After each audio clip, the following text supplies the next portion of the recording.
이 정치계 거목 베를루스코니. 영광만큼 짙었던 주문, 비리 그늘. 로마 연합뉴스. 신창용 특파원.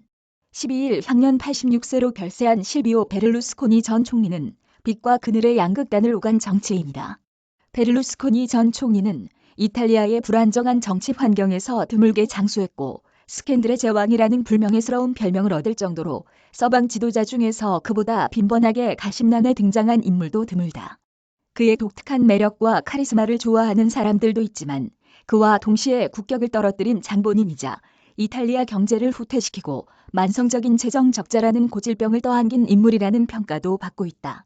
베를루스코니 전 총리는 1936년 9월 29일 이탈리아 북부 도시 밀라노의 평범한 중산층 가정에서 은행원인 아버지와 주부인 어머니 사이에서 3남매 중 장남으로 태어났다. 밀라노 국립대에서 법학을 전공한 그는 졸업 후 고향 밀라노에서 건설회사를 차려 성공 가도를 달렸다. 그는 건설업을 통해 모은 자본을 종잣돈 삼아 미디어 산업에 진출해 전국적 규모의 민간 방송 채널을 3개나 소유한 미디어 재벌이 됐다. 이탈리아 최고 갑부가 된 그는 1986년 이탈리아 최고 명문 프로축구단인 AC 밀란을 인수했다. 그가 구단주로 있을 때 적극적인 투자 속에 AC 밀란은 유럽과 세계 클럽 챔피언을 여러 차례 차지하며 전성기를 맞았다. 축구는 이탈리아인들에게 종교에 버금갈 정도로 일상에서 차지하는 비중이 막대하다. 그는 1994년 1월 이탈리아 국민들이 축구 국가대표팀을 응원할 때 쓰던 구호인 포르자 이탈리아란 정당을 창당하고 같은 해 3월 총선에서 승리해 총리가 됐다. 자수성가 기업가의 이미지, AC 밀란 구단주로서의 인기와 더불어 자신이 소유한 언론사의 영향력을 10분 활용해 정당 결성 수개월 만에 벼락 총리가 된 것이다. 1994년 총선에서 처음 집권에 성공, 7개월 동안 총리를 지낸 그는 2001에서 2006년, 2008에서 2011년 다시 총리직을 맡았다. 세 차례에 걸쳐 9년간 총리를 지내며 2차 대전 이후 이탈리아 최장수 총리 기록을 수립했다. 그는 2001년 두 번째 집권에 성공하자 자신이 가진 3개의 민영방송과 공영방송 라인을 모두 장악할 수 있는 가스파리법을 만들면서 이탈리아 방송시장의 90% 이상을 점유함으로써 정계를 쥐락펴락했다. 이탈리아 국민들은 그가 기업가적인 대담함으로 이탈리아 경제를 살릴 것으로 기대했지만 그의 재임 기간 경제 성장은 정체됐고 국가 경쟁력은 추락했다. 그가 노동시장 활성화를 위한다는 명분으로 추진한 노동개혁 법안은 비정규직을 대거 양산했다. 청년들은 인턴십, 알바, 단기 계약직으로 일하며 한 달에 1,000유로 이상 못 버는 이른바 1,000유로 세대로 전락했다. 고학력 젊은이들의 해외 유출이 가속화됐고 이탈리아의 국가 부채는 한때 세계 3위에 이를 정도로 불어났다. 그러나 베를루스코니가 장악한 언론은 이런 현실에 침묵했다.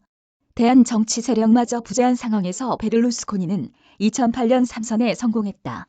베를루스코니 전 총리는 2008년 세 번째로 총리직에 복귀한 이후 53번이 신임 투표에 직면했을 정도로 집권 기간 내내 온갖 성추문과 비리, 마피아 커넥션 등 의혹이 끊이지 않았다. 한 국가의 지도자답지 않은 경박한 말과 행동은 늘 논란을 일으켰다.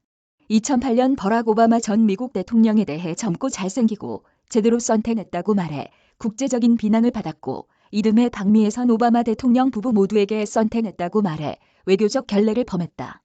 그는 10대 슈퍼모델들과 집단 섹스 파티를 벌이고 관계가 있던 모델 출신을 장관으로 임명하기도 했다. 2014년 이혼 후 49살 연하에 이어 손녀뻘 여성과 잇따라 결혼과 이혼을 반복했다. 그를 따라다닌 주문 가운데 가장 유명한 것이 붕가붕가 스캔들이다. 그는 2010년 밀라노 인근에 있는 자신의 호화 별장에서 당시 17세로 미성년자였던 모로코 출신 댄서 카로마 엘 마흐루그 일명 루비에게 돈을 주고 성관계를 한 혐의로 기소됐다. 당시 언론에선 베를루스코니가 개최한 이 질펀한 섹스 파티를 붕가붕가 파티로 부르며 대서특필했다. 이 스캔들은 베를루스코니의 이미지뿐만 아니라 이탈리아 국가 전체의 이미지에도 먹칠을 한 사건으로 평가받는다. 그런데도 그는 스캔들의 제왕이라는 별명에 대해 이탈리아 사람들은 나를 닮고 싶어 한다고 당당하게 말하며 이탈리아 국민의 독특한 기질에 호소하는 배짱을 과시했다. 베를루스코니 전 총리는 2011년 이탈리아가 국가 부도 위기 직전까지 가는 벼랑 끝에 몰리자 국내외의 압력으로 자리에서 물러났다. 당시 영국 시사 주간지 이코노미스트는 그를 이탈리아 경제를 말아먹은 인물이라고 비난했다. 그는 이후 미성년자 성매수, 탈세, 순회 등의 혐의로 계속 법정에 불려다녀 체면을 구겼고 2013년에는 탈세 재판에서 끝내 유죄를 선고받으며 상원의원직을 박탈당하고 정계를 떠나는 처지가 됐다. 2016년 여름 심장 판막 교체 수술을 받은 뒤로는 각별히 애정을 쏟은 축구단 AC밀란을 중국 자본에 매각하는 등 주변을 정리하는 듯한 모습을 보여 그의 은퇴는 기정사실로 여겨졌다.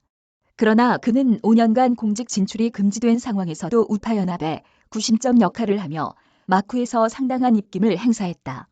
그는 2019년 족쇄가 풀리자마자 유럽의회 선거에 출마해 당선되면서 정계에 본격 복귀했다. 지난해 9월 총선에서는 10년 만에 상원의원으로 복귀했고 그가 이끄는 전진 이탈리아는 조르자 멜로니 총리의 이탈리아 형제들 등과 우파연합을 결성해 총선 승리를 견인하기도 했다.